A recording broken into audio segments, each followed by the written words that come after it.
en Belgique, on a trois syndicats, trois organisations syndicales qui, se rattachent à des piliers, comment dirais-je, traditionnels de la société belge, à savoir le monde socialiste, non pas en termes de rapport au parti, mais en termes de valeurs. C'est la FGTB.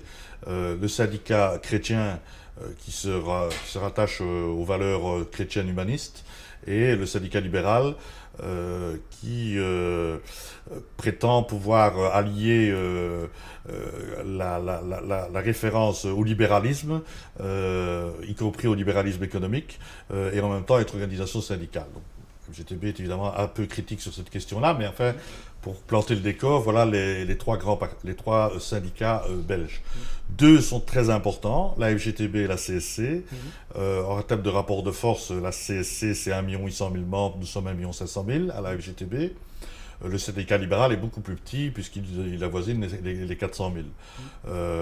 Historiquement, les deux grandes organisations syndicales qui ont toujours vécu côte à côte, c'est la CSC et la FGTB en Belgique. On a une tradition syndicale en Belgique assez historique.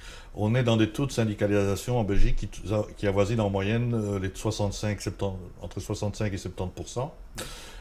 70, pour parler français.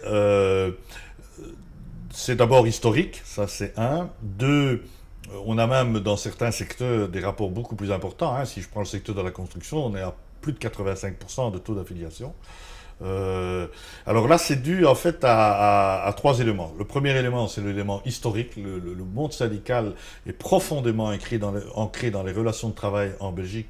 La question de la concertation sociale, c'est quelque chose qui est viscéralement ancré dans le fonctionnement de l'État belge. En tout cas jusqu'à aujourd'hui, on en parlera peut-être tout à l'heure, les choses évoluent malheureusement, mais jusque-là c'était viscéralement inscrit dans les gènes. Deux, il faut savoir que les organisations syndicales en Belgique sont les organismes payeurs des allocations de chômage, ce qui n'est pas tout à fait le cas en France. Vous êtes gestionnaire de la caisse de chômage, mais vous n'êtes pas organisme payeur. Nous sommes à la fois gestionnaires et organismes payeurs. Et nous sommes aussi les organismes payeurs des fonds de sécurité d'existence, donc dans les différents secteurs, où les avantages, quand ils existent dans certains fonds, ne sont pas payés par les fonds directement, mais sont payés par la voie des syndicats. D'accord. Ce qui fait qu'évidemment, ça fait en sorte que les gens passent par nous naturellement, et dès lors, ça facilite évidemment la syndicalisation des gens. D'accord. Il n'y a pas d'obligation, il existe une caisse autonome qui dépend de l'État et par laquelle les gens peuvent percevoir leur allocation de chômage. Ce qui se fait, c'est que comme évidemment nous sommes organismes payeurs, c'est-à-dire que nous faisons non seulement le travail de payer les allocations de chômage, mais nous faisons aussi le travail, c'est là évidemment la singularité et l'originalité de la Belgique, c'est que du coup ça nous permet aussi d'être des accompagnateurs des chômeurs. C'est-à-dire qu'on les défend par rapport à leurs droits. Donc quand ils ont une difficulté administrative, c'est pas uniquement, on se contente pas de leur dire vous n'avez pas droit au chômage parce qu'il manque une pièce, on leur dit on va essayer de chercher, de vous aider à trouver la pièce qui manque.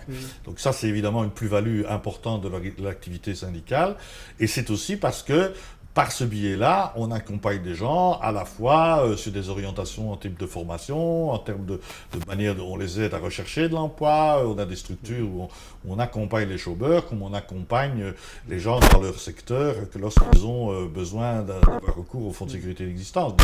Il y a évidemment le fait d'être à la base du paiement nous permet aussi de beaucoup mieux accompagner sur le terrain les travailleurs.